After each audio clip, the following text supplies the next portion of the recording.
Novel وادی الحب از قلم عیشا گل ایپیسوڈ نمبر 5۔ وہ لوگ شام کی 6 بجے اسلام آباد سے نکلے۔ اسلام آباد سے ایبٹ آباد جانے کے دو راستے تھے، ہزارہ ایکسپریس وے اور کراکرم ہائی وے۔ ہزارہ ایکسپریس کی نسبت کراکرم کا راستہ بہت پرکشش تھا، مگر انہوں نے پھر بھی ایکسپریس وے کا انتخاب کیا کیونکہ اس صورت میں وہ کوئی 45 منٹ بچا سکتے تھے، یعنی جلد پہنچ سکتے تھے۔ دونوں کا فاصلہ 155 کلومیٹر ہے۔ وہ اس راستے کو بھی انجوائے ہی کر رہے تھے۔ ایبٹ آباد وہ پہلے بھی 2 بار آئے تھے، ایک بار تو رومی نے یہاں شفٹ ہونے پر ان کی دعوت کی تھی اور ایک بار وہ کام سے آئے تھے۔ رومی جب تک اسلام آباد میں تھا تب تک اس کے لیے اسلام آباد سے خوبصورت شہر کوئی نہ تھا، مگر جب سے ایبٹ آباد رہائش پذیر ہوا تب سے اس کے لیے ایبٹ آباد سے خوبصورت شہر کوئی نہ تھا۔ ایبٹ آباد مشرقی خیبر پختونخوا کے علاقے ہزارہ کا ایک بہت ہی خوبصورت ضلع اور مشہور شہر ہے۔ یہ پشاور کی مشرقی جانب سے 150 کلومیٹر اور اسلام آباد راولپنڈی کے شمال کی جانب سے 120 کلومیٹر کے فاصلے پر واقع ہے۔ اس کا کل رقبہ 1813 کلومیٹر ہے، جبکہ آبادی 4 لاکھ سے تجاوز کر چکی ہے۔ ایک اندازے کے مطابق یہ 2 تحصیلوں میں تقسیم ہے، ایک ایبٹ آباد اور دوسرا حویلیاں۔ اندازے کے مطابق اس کی بلندی سطح سمندر سے 41 فٹ پر ہے اور چاروں طرف سے بلند و بالا پہاڑوں سے گھرا ہوا ہے۔ اگر تاریخی پس منظر کی بات کریں، جو کہ ظاہر ہے یہاں ہوگی ہی اور ہو ہی رہی ہے، تو 1818 میں رنجیت سنگھ نے اس علاقے پر حملہ کیا اور اپنے 2 جرنیلوں اور کئی سپاہیوں کی قربانی کے بعد اس پر قبضہ کر لیا۔ اس شہر کی بنیاد 1863 میں برطانوی حکومت کی میجر جیمز ایبٹ نے رکھی اور جنوری 1853 میں اپنے ہی نام سے اس شہر کو موسوم کر دیا۔ میجر جیمز ایبٹ 1849 سے لے کر 1853 تک ڈپٹی کمشنر رہا۔ جب برطانیہ واپس جانے لگا تو اس شہر پر ایک نظم لکھی جس میں اس شہر کی خوبصورتی کو بیان کرنے کے ساتھ ساتھ اپنے یہاں سے جانے کے دکھ کا بھی اظہار کیا۔ 1930 میں یہاں پہلا اسکول کھولا گیا اور 1911 میں پہلی ڈسپنسری کھولی گئی تھی۔ آج کے دور کی بات کی جائے تو بہت سے مشہور تعلیمی ادارے ایبٹ آباد میں موجود ہیں۔ ان میں برطانوی دور حکومت کا قائم شدہ آرمی برن ہال کالج اور پاکستان ملٹری اکیڈمی، جو کہ قیام پاکستان سے پہلے ہی قائم کی گئی، قابل ذکر ہیں، جو پورے پاکستان میں فوجی اور سول تعلیم کے لیے مشہور ہیں۔ ایبٹ آباد کو سکولوں کا شہر بھی کہا جاتا ہے۔ نہ صرف صوبہ خیبر بلکہ پاکستان بھر سے ہر سال سینکڑوں لوگ یہاں تعلیمی سلسلے کے لیے آتے ہیں۔ ایبٹ آباد کا شمالی حصہ منڈیاں کو کاروباری زندگی بھی کہا جاتا ہے کیونکہ یہاں بہت سے سکولز اور مارکیٹس پائی جاتے ہیں۔ شرح خواندگی زیادہ ہونے کی وجہ سے ایبٹ آباد پاکستان میں دوسرے بڑے جبکہ خیبر میں نمبر 1 پر آنے والا شہر ہے، جہاں پڑھے لکھے لوگ کثرت سے موجود ہیں۔ 2005 کے زلزلے میں اس شہر کو کافی نقصان کا سامنا کرنا پڑا، جس میں تمام قدیم عمارتیں نیست و نابود ہو کر رہ گئیں۔ اس کے بعد حکومت نے اس پر دوبارہ سے تعمیراتی کام شروع کیا، مگر اس کے باوجود بھی آج تک زلزلے کے اثرات دیکھنے کو ملتے ہیں۔ 1948 برٹش ریڈ کراس نے ایبٹ آباد میں ایک ہسپتال کھولا گیا جہاں کشمیر سے لائے گئے زخمیوں کا علاج کیا جاتا۔ اس خوبصورت شہر کی جنوبی جانب دریائے دار ہرنول قلعے سے ہوتا ہوا تربیلا ڈیم میں جا گرتا ہے، جو کہ شہر کے مغرب میں واقع ہے۔ ایبٹ آباد کی شمالی جانب مانسہرہ، مشرقی جانب مظفر آباد، مغربی جانب ہری پور اور جنوبی جانب دارالحکومت یعنی اسلام آباد واقع ہے۔ یہاں کا موسم بہار اور خزاں کے دوران بہت خوشگوار ہوتا ہے۔ جون جولائی میں زیادہ سے زیادہ درجہ حرارت 38 ڈگری تک پہنچا ہوتا ہے، جبکہ سردیوں میں 5 ڈگری تک گر جاتا ہے۔ بعض اوقات دسمبر اور جنوری میں برف باری بھی ہوتی ہے۔ مونسون کی بارشیں جولائی سے لے کر ستمبر تک اپنا جلوہ دکھاتی ہیں، جس کے سبب بعض دفعہ نچلے علاقوں میں سیلابی صورتحال پیدا ہو جاتی ہے۔ ایبٹ آباد کی معیشت زیادہ تر سیاحت پر انحصار کرتی ہے۔ ویسے ذریعہ معاش اسکولنگ، ہوٹلنگ، تجارت، کھیتی باڑی اور باغبانی ہے۔ کچھ لوگ بیرون ملک نوکری بھی کرتے ہیں اور پاک فوج سینٹر بھی روزگار مہیا کرنے کا بہترین ذریعہ ہے۔ یہ شہر اپنے باغات، چرچ بیلز اور پرانے کینٹ میں موجود کھلی گلیوں کے باعث برطانوی راج کی یاد دلاتا ہے۔ یہ برطانوی راج سے لے کر کشش کا باعث اس لیے بھی ہے کہ یہ ایک ایسی گزرگاہ ہے جس سے نتیا گلی، ایوبیا اور ناران کا گان کے راستے نکلتے ہیں۔ گرمیوں میں جب پنجاب کا درجہ حرارت 45 ڈگری سے بھی تجاوز کر جاتا ہے تو بہت سے لوگ یہاں کا رخ کرتے ہیں۔ ایک مشہور شاہراہ کراکرم ہائی وے جو حسن ابدال سے N5 پر ایبٹ آباد کے شمال کی طرف بڑھتی ہوئی ہنجرا پاس تک پہنچتی ہے۔ کراکرم بذات خود بھی سیاحوں کے لیے کشش کا باعث ہے۔ یہ چونکہ پہاڑی علاقہ ہے سو معدنیات اور نباتات کی دولت سے مالا مال ہے۔ ان پہاڑوں کے اندر بارود، گرینائٹ، جپسم، چونا پتھر، میگنیٹ، سنگ مرمر، فاسفیٹ، سرخ اوکر اور سرخ ایکسائڈ کی کانیں ہیں، جبکہ اوپر بیار دیار، چیر اور پلدر جیسی بیش قیمت لکڑی کے جنگلات ہیں۔ ان جنگلات میں چیتے، ریچھ، سنہری عقاب اور تتر بہت مشہور ہیں۔ ایبٹ آباد کے پہاڑوں پر اخروٹ، خوبانی، سیب اور خشک میوہ جات کے درخت کثرت سے موجود ہیں۔ ایوب خان سے منسوب ایوبیہ کی چیئر لفٹس نہ صرف پاکستان بلکہ دنیا بھر میں مشہور ہیں۔ ایبٹ آباد کی مقامی زبان ہنکو ہے، جبکہ کچھ علاقوں میں پشتو، اردو، پنجابی اور پہاڑی زبان بھی بولی جاتی ہے۔ ایبٹ آباد میں بہت سے کھیلوں کے میدان بھی شامل ہیں۔ Abbottabad cricket stadium, Abbottabad hockey stadium, Abbottabad football ground, karate and martial arts training centre وغیرہ قابل ذکر ہیں۔ اس شہر کے پکوان میں مچھلی اور پکوڑے بہت مشہور ہیں۔ مشہور آبشار ہزارہ واٹر فال بھی ایبٹ آباد میں ہے۔ یہی نہیں بلکہ پاکستان ریلوے کا آخری اسٹیشن حویلیاں بھی یہیں واقع ہے۔ اس میں کوئی شک نہیں تھا کہ انہیں ایبٹ آباد میں کافی مزہ آنے والا تھا۔ وہ چونکہ شام میں اپنی کار میں ہی نکلے تھے، 2.5 گھنٹے میں ہی رومی کے اس خوبصورت شہر میں پہنچ گئے۔ رومی بے صبری سے ان کا انتظار کر رہا تھا۔ گاڑی کا ہارن سنتے ہی وہ دوڑا چلا آیا۔ اوہو، تو سرکار تشریف فرما ہی چکے ہیں۔ دیکھو لوگوں، آ گئیں وہ عظیم ہستیاں جن کا سب کو بے صبری سے انتظار تھا۔ شکر ہے تم لوگوں کا دیدار حسن تو نصیب ہوا مجھ غریب کو۔ رومی نے آتے ہی اپنا شاعرانہ کلام چھاڑا اور اس شاعرانہ ابتدائی گفتگو پر نمیر اور سنان کی ہنسی روکے نہ رکی۔ اب کیا یہیں کھڑے کھڑے دیدار حسن سے لطف اٹھاتا رہے گا یا ہم عظیم ہستیوں کو اندر بھی جانے دے گا؟ نمیر کہاں پیچھے رہنے والا تھا۔ اسی کے انداز میں بولا تو رومی انہیں کھینچتا بلکہ گھسیٹتا ہوا اندر لے آیا۔ واہ واہ میرے یار، کیا انداز ہے تیرے ویلکم کرنے کا۔ سنان نے اپنی شرٹ کے بازو کو ہاتھ سے پریس کرتے ہوئے کہا، جو کہ رومی کے کھینچنے سے خراب ہو گیا تھا۔ جن کے یار ایسے ہوں ان کا ویلکم تو پھر ایسے ہی بنتا ہے نا۔ رومی کی بات پر دونوں نے اسے گھوری ڈالی اور بولے، یہ تم نے تعریف کی ہے، یہ صاف صاف بے عزتی۔ یقیناً بے عزتی ہی کی ہے۔ ہاں ہاں ہاں، اچھا چلو چھوڑو یہ باتیں، آؤ پہلے ذرا سب سے مل لو، پھر فریش ہو جانا، اور کھانا تم لوگوں نے کھایا نہیں ہوگا، پھر ایک ساتھ کھانا کھاتے ہیں اور پھر آرام۔ آرام بالکل نہیں کرنا بلکہ صرف مستی کرنی ہے۔ آرام کرنے کی بالکل اجازت نہیں ہے۔ چلو آؤ آپ۔ رومی کی بات پر دونوں لاؤنج میں چلے آئے جہاں سب موجود تھے۔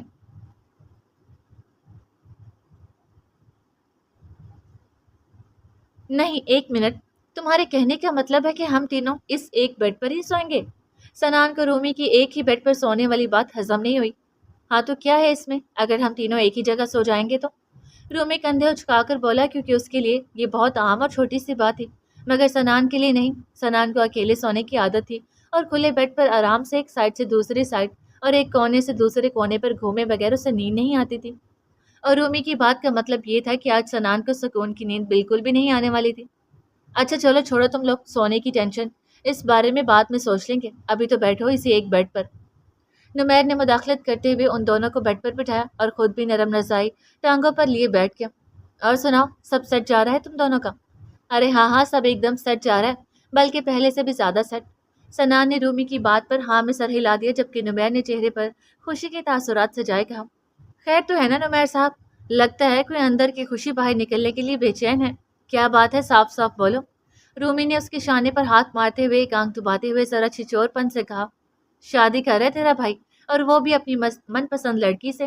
نمیر نے وہ خوشی کی بات ان کے گوش گزار ہی دی۔ کیا بات کر رہے ہو، مطلب کہ سچ میں؟ اور ہاں، کب کر رہے ہو شادی؟ بلکہ سب چھوڑ، مجھے تو بلائے گا نا شادی پر؟ دیکھ، اگر میں نہیں آؤں گا تو تیری شادی پر ڈانس کون کرے گا، بھنگڑے کون ڈالے گا، رونق کون لگائے گا؟ ظاہر سی بات ہے، دی ون اینڈ اونلی رومان عرف رومی۔ او بھائی بس بس، یہیں روک دے اپنی ٹرین، یہیں اتر جا، نہیں تو تیری ٹرین پٹری سے ہی اتر جائے گی۔ حوصلہ تو رکھ، بتا رہا ہوں سب۔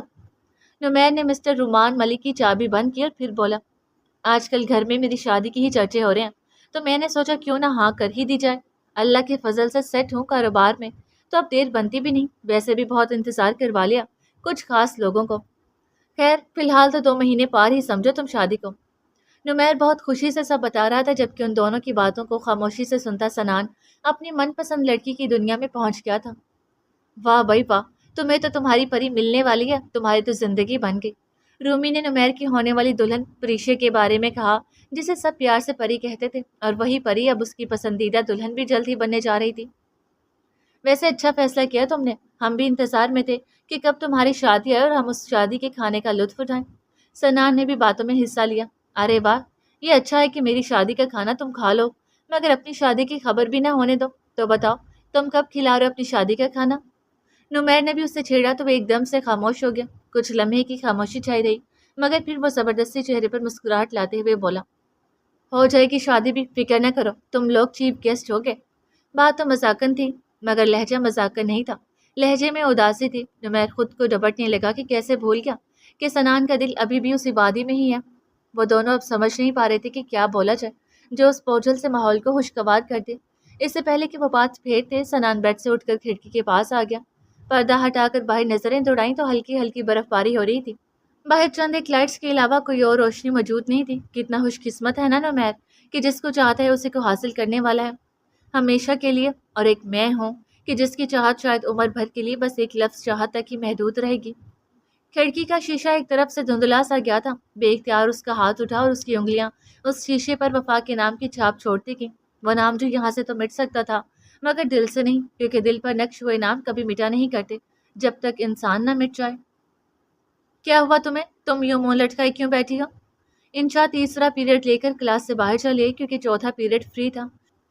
وہ اپنی مخصوص جگہ پر چلی گئی جہاں درخت کے نیچے بنے دو آمنے سامنے پڑے بینچ میں سے ایک پر اس کی دونوں دوست بیٹھی تھیں، سیمل اور زارا۔ زارا کا موڈ کچھ دیر پہلے تک تو ٹھیک تھا، اسی لیے انشا پوچھنے لگی کیونکہ اس کی غیر موجودگی میں ہی کچھ ہوا تھا۔ ہونا کیا ہے؟ یونیورسٹی کی مس کوئن لائبہ اور 2 نمبر پوسٹر اسی کے سامنے پھر سے منگنی کی چنگاری سلگا گئی۔ اپنے منگیتر کی تصویریں دکھا کر اپنی طرف سے ہمیں جلا کر گئی ہے، اور باتوں ہی باتوں میں زارا کی ٹوٹی منگنی پر مصنوعی اظہار افسوس کر کے اندر سے طنز کر کے گئی ہے۔ سیمل نے اپنی مسکراہٹ پر قابو پاتے ہوئے بظاہر زارا کے لیے دکھ کا اظہار کرتے ہوئے کہا، لائبہ کو سب مس کوئین کہتے تھے کیونکہ وہ پوری یونیورسٹی میں اپنی نخریلی اداؤں اور حسن کی وجہ سے مشہور تھی۔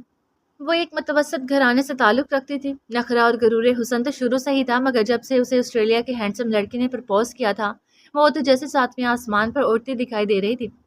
آدھی یونیورسٹی کو تو وہ اپنے منگیتر کی تصویر دکھا کر اپنی قسمت پر عشق کروا ہی چکی تھی، باقیوں کو دکھانا بھی باقی تھا۔ اور رہی بات زارا کے اداس ہونے کی، تو زارا کی منگنی اس کی پھوپھو ساتھ سے ہوئی تھی جو کہ ٹوٹ چکی تھی، اسی لیے وہ اسے جلانے کی خاطر اب ایک بار پھر سے چلی آئی تھی۔ ان تینوں نے اس کا نام 2 نمبر پوسٹر اسی لیے رکھا تھا کیونکہ وہ اپنی جھوٹی شہرت سب پر ظاہر کرواتی، برانڈڈ چیزیں پہنتی اور سب کو دکھا دکھا کر جتاتی، جبکہ اس کی اصلیت تقریباً سبھی جانتے تھے کہ وہ ایک ایسے گھرانے سے تعلق رکھتی ہے جو اپنی ضرورتوں کو مشکل سے پورا کرتے ہیں اور اسے بے فضول کی عیاشیوں سے منع کرتے کہ ہماری اتنی اوقات نہیں، مگر اس سے اتنے لڑکوں کو اپنا دیوانہ بنا رکھا تھا جو اسے پیسوں کی کمی نہیں ہونے دیتے تھے۔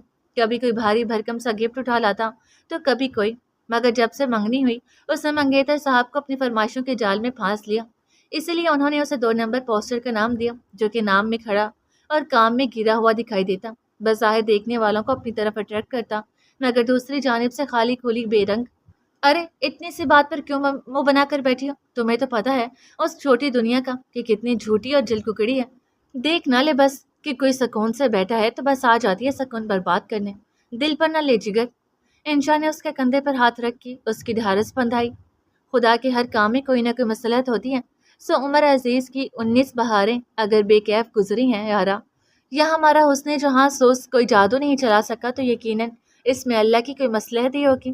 انشا کے تسلی دینے پر زارا نے اسے گھور کے دیکھا۔ محترمہ، اگر ہمارے حسن جہاں سوز نے آج تک کسی شہزادے پر جادو نہیں چلایا تو کل تک ضرور چل جائے گا۔ بات کسی گلفام کے لٹو ہونے کی نہیں، بلکہ بات اس بے عزتی کی ہے جو چند لمحہ پہلے وہ لائبہ درانی ہماری کر کے گئی ہے۔ حساس دل زارا نے لائبہ کی بات کا گہرا اثر لیا تھا۔ کاش میری منگنی نہ ٹوٹی ہوتی یا سیمل کی ہی منگنی ہوئی ہوتی تو آج ہم بھی تصویروں کا ڈھیر لا کر اس 2 نمبر پوسٹر کے منہ پر مار سکتے۔ زارا کے لیے اس کا دکھ بہت بڑا تھا۔ تم دونوں کی نہ صحیح مگر میری تو ہوئی ہے نا، انشا نے جیسے کالر اچکاتے ہوئے کہا۔ اس کی بات کے اندر چھپے مفہوم کو وہ دونوں اچھے سے سمجھ چکی تھی، مگر چند لمحوں تک دونوں یقین اور بے یقینی کی کیفیات کے درمیان گھڑیال کے پینڈولم کی طرح ڈولتی رہیں، جبکہ انشا نظریں پھیر گئی۔ تم بدتمیز چھپی رستم، تم نے ہمیں بتایا کیوں نہیں کہ تمہاری منگنی ہو چکی ہے؟ کب ہوئی یہ بتاؤ اور کس سے ہوئی؟ باری باری دونوں نے اسے صلواتیں سنانے کی بات پوچھا۔ اب تو سالوں گزر گئے، انشا نے لاپرواہ سا انداز اپناتے ہوئے بتایا تو انہیں دوسرا جھٹکا لگا۔ ہائے، یعنی تم نے ہمیں بلانا تو دور کی بات بتانا تک ضروری نہ سمجھا، اتنا غیر سمجھ لیا تھا ہمیں، اتنا پرایا کر دیا۔ زارا روندی ہوئی آواز میں بولی، اوفو، تم تو اپنا رونا دھونا بند کرو، یہ تو تمہارا لٹکا ہوا منہ دیکھا نہ گیا اور لائبہ کی حرکت پہ غصہ آ گیا تو بتا دیا، ورنہ آج بھی نہ بتاتی۔ کیوں؟ کیوں نہ بتاتی؟ ہم آخر کو دوست تھے تمہارے، کوئی دشمن تو نہیں جو یوں چھپا کر رکھی اتنی بڑی خبر۔ زارا بالکل صحیح کہہ رہی ہے انشا، آخر ایسا کیوں کیا تم نے؟ سیمل بھی بول اٹھی، یار کیونکہ میری منگنی میری اسی بدتمیز کزن سے ہوئی ہے جس کی شکل دیکھتے ہی مجھے بے تحاشا غصہ آ جاتا ہے۔ اور تم لوگ دیکھنا، میں یہ منگنی زیادہ دیر چلنے نہیں دوں گی۔ ابھی تو وہ ملک سے باہر ہے، مگر جب آئے گا تو دو ٹوک بات کروں گی اس سے کہ مجھے اس سے شادی نہیں کرنی۔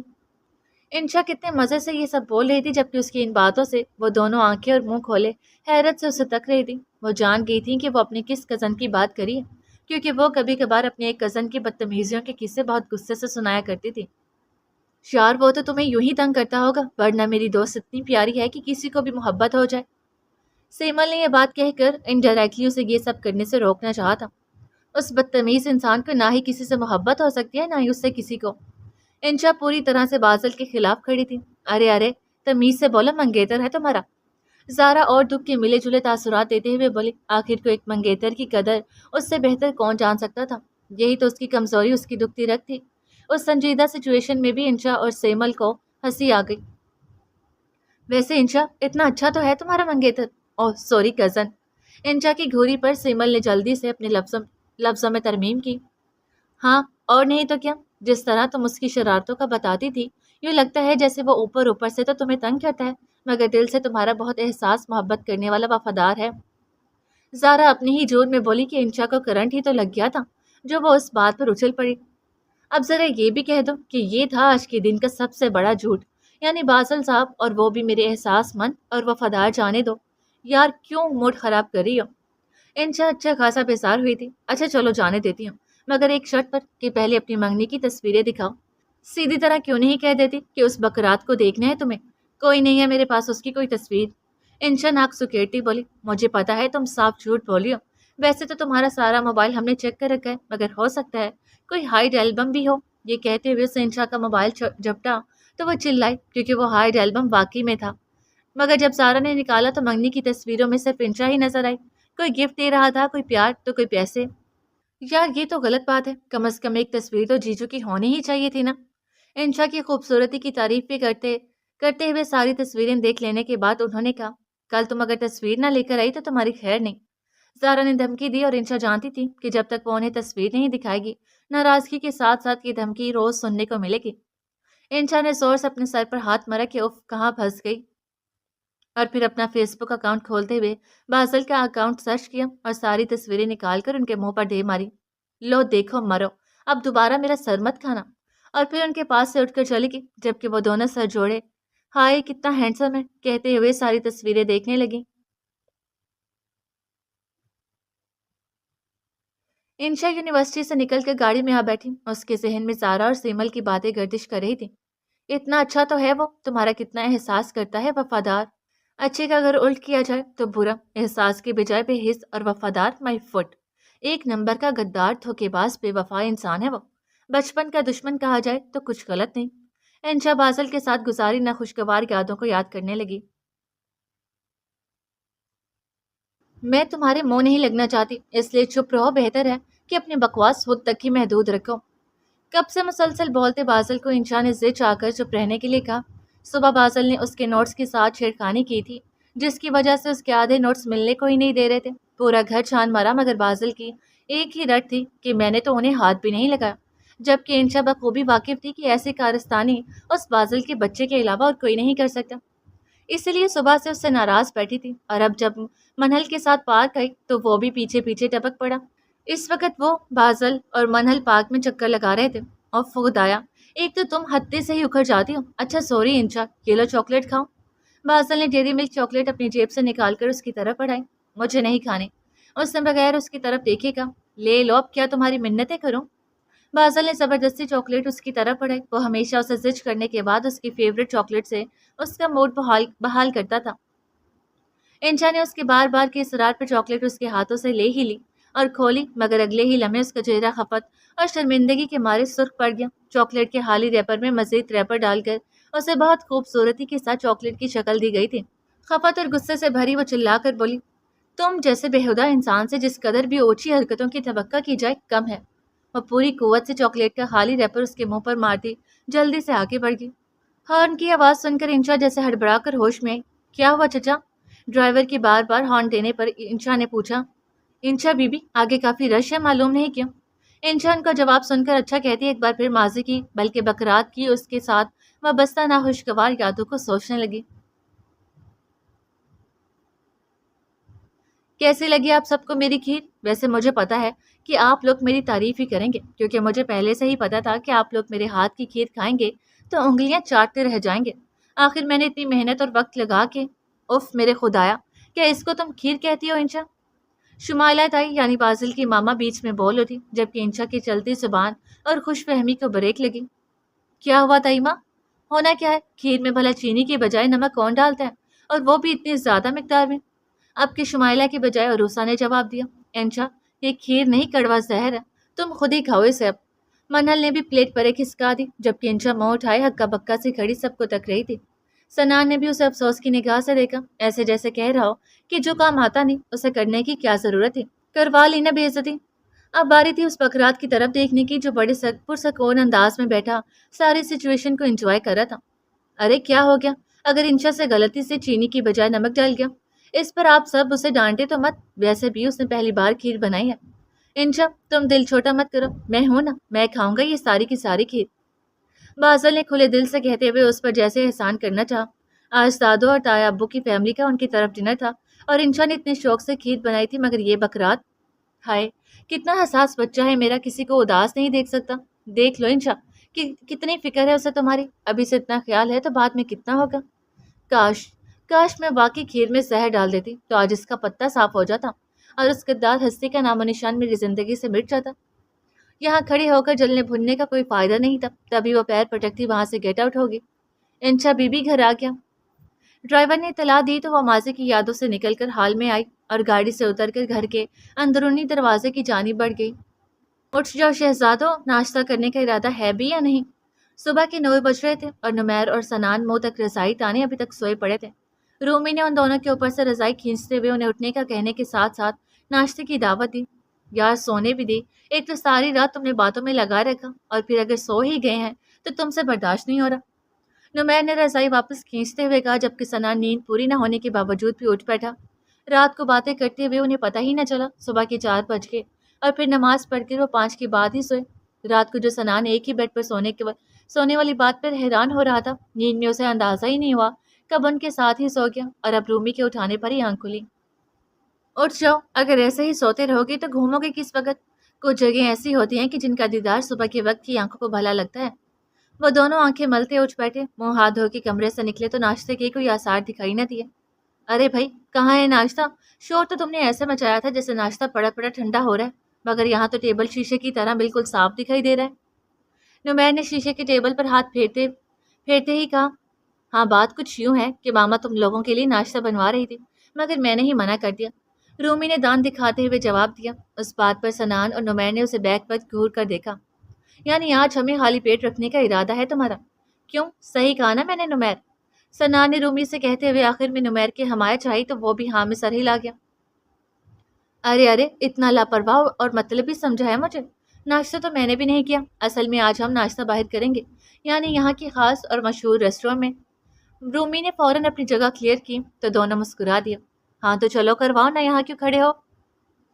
سنا نے اسے بازو سے کھینچتے ہوئے کہا، اور نہیں تو کیا، ساری رات جا کر بھوک لگ گئی تھی مگر ایسے ہی سو گیا اور اب رہا نہیں جا رہا۔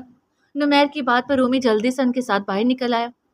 ہاں تو کہاں سے ناشتہ کرنا چاہو گے؟ میرا مطلب ہے کہ جس ریسٹورینٹ کہو چلتے ہیں۔ گاڑی سپیڈ سے دوڑانے کے ساتھ ساتھ رومی نے پوچھا، جہاں بھی لے چلو مگر ذرا جلدی، کیونکہ بہت بھوک لگ رہی ہے، ہمیں تو یہاں کے ریسٹورینٹ کے نام بھی یاد نہیں۔ ایسا کرو، پچھلی بار جب ہم آئے تھے تب تم ہمیں 2-3 ریسٹورینٹ میں لے کر گئے تھے، انہی میں سے ایک میں لے چلو۔ نمیر کی بات پر رومی نے ذہن پر زور دیا اور بولا، کون سے تھے؟ مجھے تو یاد نہیں۔ اچھا میں کچھ ریسٹورینٹ کے نام بتاتا ہوں، کوئی سلیکٹ کرو، نزدیک ہوا تو وہیں چلیں گے۔ رومی انہیں نام گنوانے لگا، مناک، the Minister Cafe Restaurant and Hotel, Osmania Fairy Land, 111 Cafe Roots 35، Star Gaze, Alpine, النور، مونالیزا، اروما، کیوبس، چائے خانہ، پی سی ہوٹل۔ ارے بس بس، میرا تو اتنے ریسٹورینٹ اور کیفے کا سن کے ہی پیٹ بھر گیا۔ نمیر نے ہاتھ اٹھا کر اسے بس کرنے کو کہا تو وہ ہنستا ہوا چپ ہو گیا۔ اب بس کرو نام گنوانا، تمہیں پتہ ہے نا کہ میں بھوک کے معاملے میں کتنا کچا ہوں، اس لیے ذرا سپیڈ سے ڈرائیونگ کرو اور کسی اچھے سے ریسٹورینٹ لے چلو۔ نمیر کی بات پر سنان نے بھی ہاں میں سر ہلاتے ہوئے اپنی بے صبری کا پتہ دیا تو رومی آرڈر پہ عمل کرتا گاڑی کی سپیڈ بڑھاتا انہیں قریب کے مگر اپنی مرضی کے ریسٹورینٹ میں لے آیا۔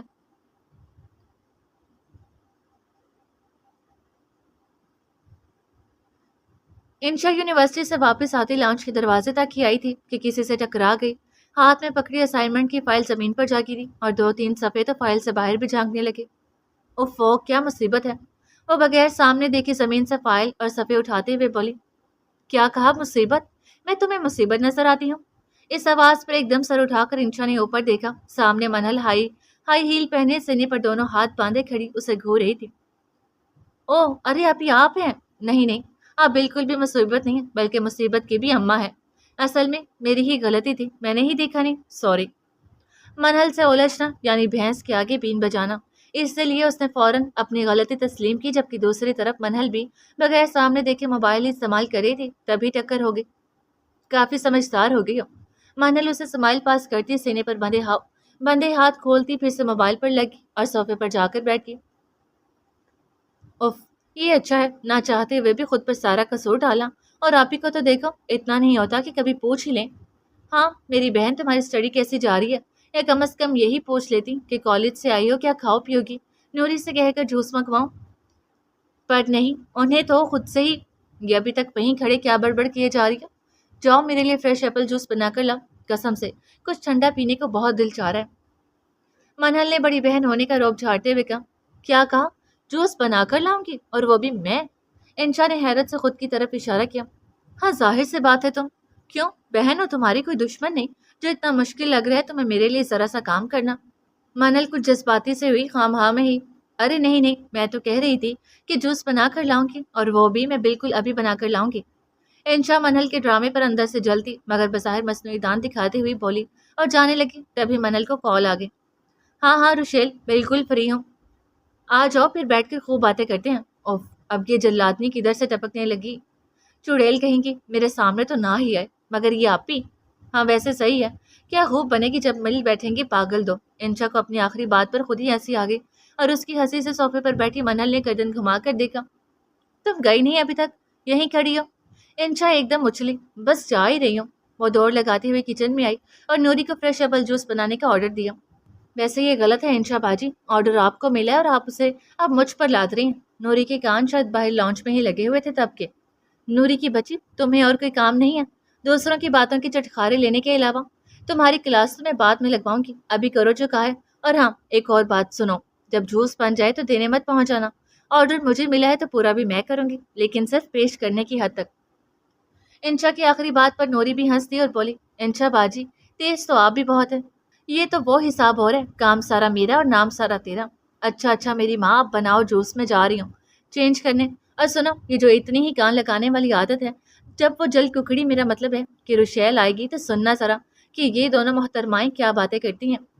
انشا اب کی اسے ایک آرڈر مزید دیتی کچن سے نکل گئی، جبکہ نوری فرمانبردار کی طرح سر ہلا گئی اور پہلے آرڈر کی تعمیل کرنے لگی۔ ارے وفا میری بیٹی، ماشاءاللہ آج تو تم بہت پیاری لگ رہی ہو۔ زلیخا وفا سے کچھ بات کرنے کمرے میں آئی تو اسے آئینے کے سامنے آسمانی رنگ کا چھوٹے چھوٹے شیشوں اور ان پر ہوئی رنگ برنگی کڑھائی والا سوٹ پہنا دیکھ حیران رہ گئی۔ کھلے ہوئے گہرے براؤن بال کمر سے نیچے تک آ رہے تھے، چہرہ حالانکہ کسی بھی قسم کے میک اپ سے بے نیاز تھا، مگر اتنی سی ہی تیاری میں وہ آج بے حد پیاری اور روز کی نسبت بہت مختلف دکھائی دے رہی تھی۔ ویسے یہ آج خود کی طرف دھیان دینے کا خیال کہاں سے آ گیا میری بیٹی کو؟ انہوں نے دل ہی دل میں وفا کی نظر اتاری۔ اماں جان، آج کے دن میری اور سمر کی شادی ہوئی تھی، وفا نے کھوئے سے انداز میں وجہ بتائی۔ اچھا اچھا، آج تم لوگوں کی ویڈنگ ارے وہ کیا کہتے ہیں، زلیخا کی زبان پر پورا لفظ نہیں چڑھ رہا تھا۔ ویڈنگ اینیورسری اماں جی۔ وفا نے ہلکا سا مسکراتے ہوئے ان کی بات مکمل کی۔ ہماری پہلی اینیورسری پر سمر یہ سوٹ لایا تھا، مگر اس کے بعد ہر سال کے دن آتا گیا، مگر میرا دل دوبارہ سے اس سوٹ کو پہننے پر راضی نہ ہوا، مگر آج نہ جانے کیوں دل کیا اسے پہن لوں۔ اماں جان، مجھے ایک پل کے لیے ایسا لگا جیسے سمر مرا نہیں ہے، وہ زندہ ہے یہیں ایسی دنیا میں، مگر ہم سے بہت دور، اور وہ چاہتا ہے کہ آج کے دن میں ویسے ہی سجوں جیسے پہلی بار اس دن پر سجی تھی۔ ایسا لگا جیسے مجھ سے زیادہ وہ ہر ایک دن کو یاد رکھتا ہے۔ بس یہی خیال آتے ہی میں کسی کٹ پتلی کی طرح کب کیسے تیار ہوگی علم ہی نہ ہوا۔